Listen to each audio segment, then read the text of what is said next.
Samedi 22 avril, Éric Antoine est l'invité de Nikos Aliagas dans l'émission 50 Inside. Au cours de son entretien, dont un extrait a été dévoilé vendredi 21 avril sur Instagram, le magicien et humoriste a fait de tendres confidences au sujet de sa mère. Son humour décalé et ses tours de magie impressionnants ont fait de lui l'un des humoristes et magiciens les plus populaires de sa génération. À 46 ans, Éric Antoine multiplie les projets à la télévision et sur scène. Juré emblématique de l'émission La France a un incroyable talent, le comédien est actuellement à l'affiche d'un nouveau spectacle étonnant, qui mélange magie et humour, baptisé Grandis un peu.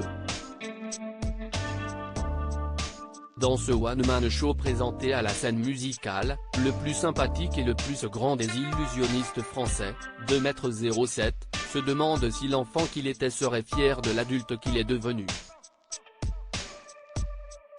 Lors d'un entretien accordé à Var Matin, Éric Antoine s'était notamment confié sur sa passion pour la scène. Une majorité d'artistes cherchent l'amour du public pour combler un manque, une sorte de puits sans fond. Les humoristes que je connais sont détraumatisés. Ils ne s'aiment pas et cherchent à combler ce manque d'amour dans la multitude.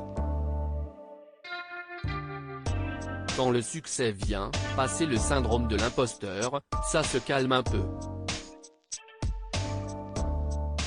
Mais ça ne remplace pas, il faut aussi travailler sur soi sinon tu pars dans des crises de stars, avait-il expliqué. Les tendres confidences d'Éric Antoine au sujet de sa mère. Samedi 22 avril, Éric Antoine s'est confié au sujet de sa mère lors d'un entretien accordé à Nikos Aliagas dans 50 Inside. Vos parents vous accompagnent ? Enfin, votre maman, en l'occurrence, vous accompagne lorsque vous avez des velléités ou des envies d'expression artistique ? A demandé l'animateur. L'humoriste est alors revenu sur les derniers mots de sa mère avant de mourir. Elle a vu les tout début de ma carrière, elle a vu, je crois, mon premier autographe, et ensuite elle est partie. Mais c'est elle qui m'a dit, j'étais en psycho et en médecine, elle m'a dit va faire du théâtre. Et elle m'a présenté un professeur de théâtre. J'ai vu son regard les premières fois où elle est venue me voir en spectacle.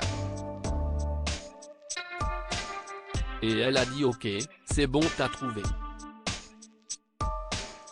Et d'ailleurs, dans les courriers qu'elle a écrits à mon frère, ma sœur et moi avant de mourir, elle m'a dit c'est bon Éric, tu es où tu dois être, a-t-il expliqué.